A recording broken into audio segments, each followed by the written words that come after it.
Bonjour à tous. Donc on a des attentats maintenant qui se produisent, on a des gens qui se font égorger. Alors on va être clair là-dessus. On a un président de la République qui a mis le feu à tous les pays musulmans du monde à cause de cette affaire de caricature.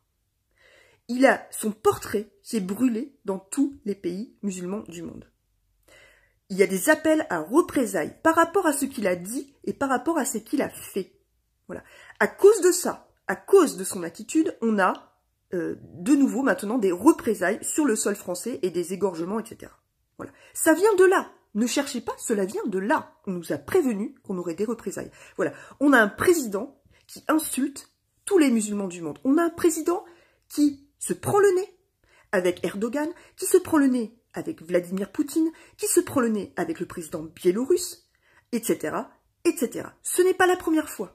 Depuis le départ, il est comme ça. Il a insulté les Français, souvenez-vous, maintes fois. Feignant, illettré, je ne sais pas, des gens qui ne sont rien. Il a insulté les Français. Il insulte désormais les musulmans. Il insulte les présidents étrangers. Donc à un moment donné, si vous voulez, quand on a un président hors de contrôle, il y a des procédures juridiques qui existent. Et ça, j'en appelle aux parlementaires. Il y a une procédure de destitution. Quand on a un président qui devient hors de contrôle, qui ne sait pas se tenir, qui nous cause des incidents non seulement diplomatiques dans le monde entier, mais maintenant des incidents sur notre sol. Voilà, il y a des Français qui se font égorger parce que il y a ce problème avec le président de la République. Je suis désolée, à un moment donné, il y a une procédure de destitution qui existe, qui aurait dû être mise en place pour l'affaire Benalla déjà. Hein, on avait déjà un premier aperçu de ce que ça donnait.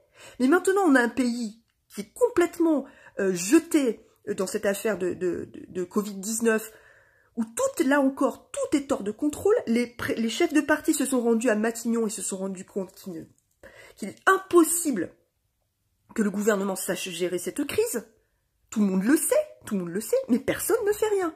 Voilà, on a un gouvernement et un président de la République qui ne savent pas gérer ce pays, qui ne savent pas gérer la crise sanitaire, qui ne savent pas gérer les problèmes diplomatiques que le président cause à l'étranger. Donc à un moment donné, tout est hors de contrôle.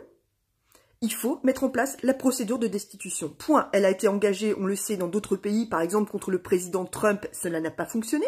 C'est une procédure qui existe. Bien entendu, et heureusement, ça n'a pas fonctionné pour Donald Trump. Par contre, elle existe en France, et là, on a des véritables raisons de la mettre en application.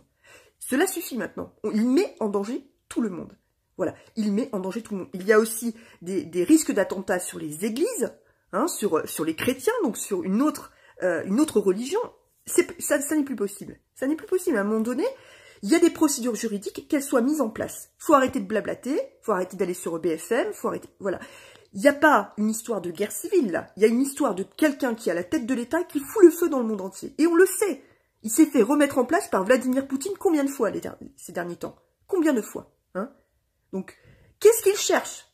Donc, à un moment donné, tout le monde s'en rend compte, il faut mettre en application la procédure pour destituer le président de la République. Et moi, j'appelle les parlementaires à prendre leurs responsabilités. Point.